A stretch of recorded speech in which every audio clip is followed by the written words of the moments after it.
So it is 12th April, the editorials. A battle to save Ladakh and all of humanity. A battle to save Ladakh and all of humanity. Written by Janki Murali. Janki Murli is a journalist and author. Raman Magsaysay Award winner and climate activist Sonam Wangchuk addressed a 30,000 strong crowd at Leh, Ladakh on 6 March 2024 to announce his 21-day climate fast. He was not just speaking to the people of Ladakh but also making an appeal to the world. Tucked away between India's neighbors, Pakistan and China, at a height of 11,500 feet, Ladakh comprises 97% indigenous tribes, many of whom lead simple pastoral lives and depend on farming and animal rearing for a livelihood. Apart from border disputes, the Himalayan region also faces the damaging effects of climate change through floods, drought, landslides, greenhouse gases, and other pollutants.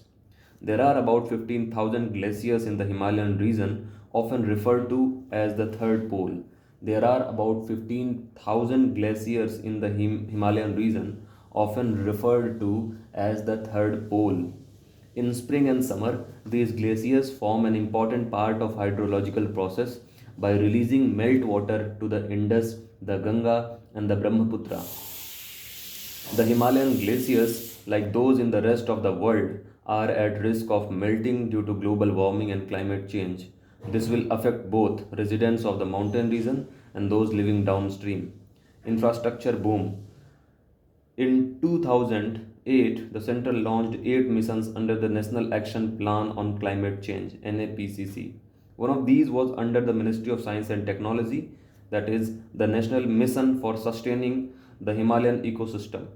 As the Department of Science and Technology website states, the main objective of this mission is to develop a capacity to scientifically assess the vulnerability of the Himalayan region to climate change and continuously assess the health status of the Himalayan ecosystem. Mm, to develop a capacity to scientifically assess the vulnerability of the Himalayan region to climate change and continuously assess the health status of the Himalayan ecosystem. So, why has NMSHE forgotten? Why has NMSHE forgotten its role of protecting the Himalayan region? Almost as soon as Ladakh became a union territory, several mega infrastructure projects were launched at rapid pace.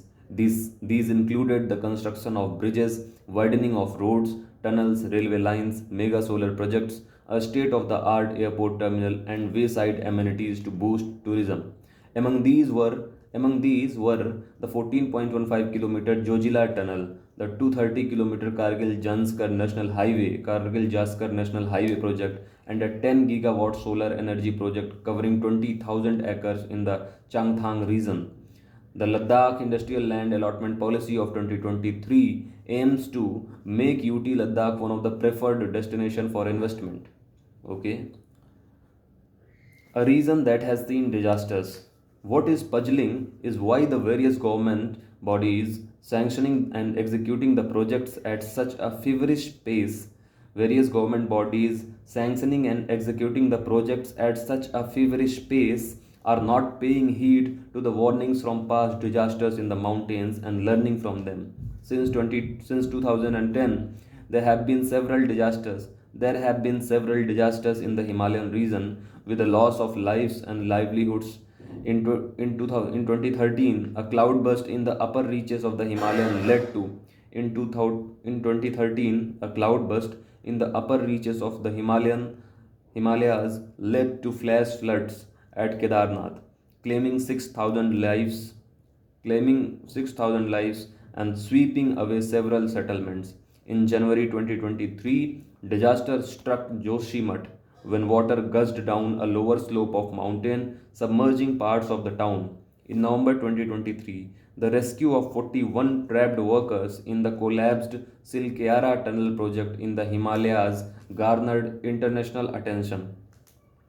Uttarakhand, where all these tragedies occurred, too has seen a slew of infrastructure projects from its formation in 2000. This has continued despite dire warnings from geologists and ecologists. A Supreme Court of India constituted expert committee even suggested that authorities limit the number of pilgrims visiting the Char Dham Himalayan shrines at Kedarnath, Badrinath, Yamunotri, and Gangotri to carrying capacity. Carrying capacity is the maximum number of people that an ecosystem can support without eroding it. Carrying capacity is the maximum number of people that an ecosystem can support without eroding it. But instead, pilgrims' numbers have only swelled every year. Some expert committees have even suggested that no hydroelectric projects are set up in the paraglacial zone. When tragedy strikes, the human cost of environmental destruction is sadly borne by poor migrant workers in ongoing projects and by residents, tourists, and pilgrims. Government bodies sanctioning the projects or the developers executing them escape the wrath of the mountains. Scant review. What has been frustrating climate change activists is their recommendations gathering dust despite approaching the code. What has been frustrating climate change activists is their recommendations gathering dust despite approaching the courts and the formation of expert committees. Hardly any due diligence, which includes risk assessment, safety measures, and geological and seismic analysis, goes into any of the multi crore mega projects in the mountains. In the name of development, we cannot afford to upset and fragile balance. In the name of the development, we cannot afford to upset the fragile balance in the Himalayan ecosystem and its biodiversity. The onus is on all of us. The onus is on all of us to ensure that Himalayas and the people living under its shadow are protected. For Wangchuk's battle is not just about Ladakh and its people, it is a battle for all of humanity and its future generations.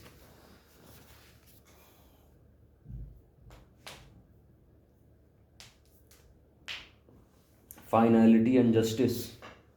DMRC dispute flags need for arbitrators to be more mindful of fact and law.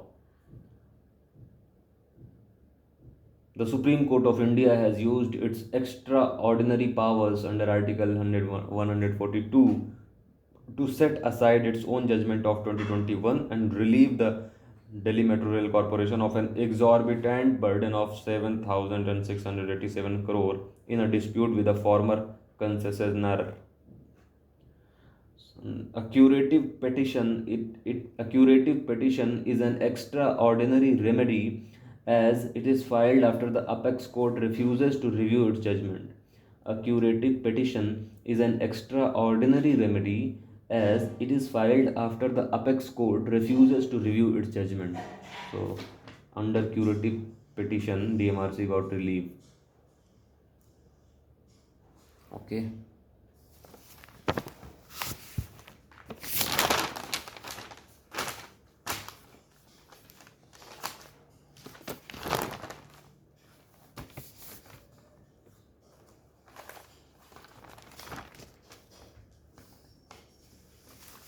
So, this article talks about ISRO's zero orbital debris milestone. ISRO. So, the Indian Space Research Organization, that is ISRO, has said its PSLV C-58 or XPOSAT mission has practically left zero debris in Earth orbit. The space agency explained that the last stage of Polar Satellite Launch Vehicle used in the mission was transformed into a kind of orbital station called PSLV Orbital Experimental Module 3. PSLV Orbital Experimental Module 3, POEM 3, before it was left to re-enter the Earth's atmosphere instead of floating in orbit once its mission was completed. Okay. Why it is this significant? With the rise in the number of satellites in orbit around the Earth, space debris has become a pressing issue. Space debris in the low Earth orbit mainly comprises pieces of spacecrafts, rockets, and defunct satellites, and the fragments of objects that have deteriorated explosively as a result of anti satellite missile tests. This debris often flies around at this debris often flies around at high speeds of up to 27,000 km per hour. Due to their sheer volume and momentum, they pose a risk to several space assets. The LEO, that is lower Earth orbit, extends from 100 km above the Earth's surface up to 2000 km above. It includes satellites tracking intelligence data, encrypted communication, and navigation. According to ISRO's Space Situational Assessment Report 2022, the world placed 2,533 objects in space in 179 launches in 2022. How are the agencies dealing with the debris?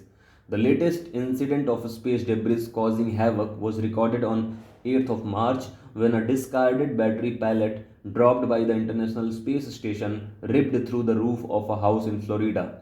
As more communication satellites or constellations are launched and more anti-satellite tests are conducted, more on-orbit breakup and collisions occur, producing smaller fragments in the orbit. The number of space objects greater than 10 centimeters in size in LEO is expected to be about 60,000 by 2030 as per ISRO estimates. Space debris can also create unusable regions of the orbit where too much debris has accumulated, and which can trigger a cascading avalanche of collisions that produce yet more but smaller pieces of debris. Currently, there are no international space laws pertaining to LEO debris. Most spacefaring nations abide by the Space Debris Mitigation Guidelines 2002 specified by the Interagency Space Debris Coordination Committee. Interagency Space Debris Coordination Committee, AIDC.